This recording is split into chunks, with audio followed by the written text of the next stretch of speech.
உலகத்துல எத்தனையோ super heroes இருக்காங்க. ஆனா ஸ்பைடர்மேனுக்கு மட்டும் ஏன் இவ்ளோ பெரிய ஃபேன் பேஸ்? உங்களுக்கும் ஸ்பைடர்மேன பிடிக்கும்னா மறக்காம இந்த வீடியோவ லைக் பண்ணுங்க. அண்ட் படத்துக்கு நீங்க புக் பண்ணியிருந்தீங்க, பார்த்துட்டீங்க அப்படின்னா மறக்காம கமெண்ட்லயும் சொல்லிட்டு போங்க.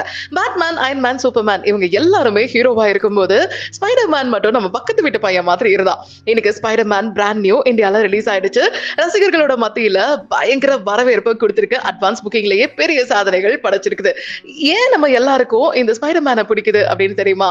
60 வருஷத்துக்கு முன்னாடி உருவான ஒரு கேரக்டர் இன்னைக்கும் இவ்ளோ பெரிய ஹைப் கிரியேட் பண்ணுது அப்படின்னா 1962ல ஸ்டான்லிக்கும் ஸ்டீவ் டிட்கோக்கும் ஒரு ஐடியா வந்துச்சு. அந்த டைம்ல சூப்பர் ஹீரோஸ் அப்படின்னா பெரிய பணக்காரனா இருப்பான், இல்லைன்னா வேற பிளானட்ல இருந்து வந்தவனா இருப்பான். ஆனா இவங்க யோசிச்சது வேற.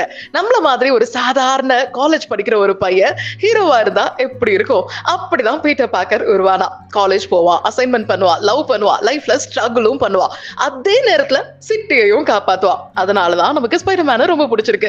ஏன்னா அவன் அவ்வளவு பெர்ஃபெக்ட்லாம் கிடையாதுங்க. எத்தனை தடவை கீழே விழுந்தாலும் திரும்ப எந்திரிச்சு வந்து நிற்பான். அதனாலதான் இன்னைக்கு தியேட்டர்ல ஒரு படம் ரிலீஸ் ஆச்சுன்னா இவ்ளோ செலிப்ரேஷன்ஸ் நமக்கு கொடுக்குது. ஸ்பைடர்மேன் ஒரு சூப்பர் ஹீரோ மட்டும் கிடையாது, நம்மள மாதிரி இருக்கிற ஒரு ஹீரோ. சூப்பர் பவர்ஸை விட சூப்பர் ரெஸ்பான்சிபிலிட்டி தான் ஸ்பைடர்மேனை இவ்ளோ பெரிய ஹீரோ ஆக்குச்சு. நீங்க என்ன சொல்றீங்க? மறக்காம கமெண்ட்ல சொல்லிட்டு போங்க.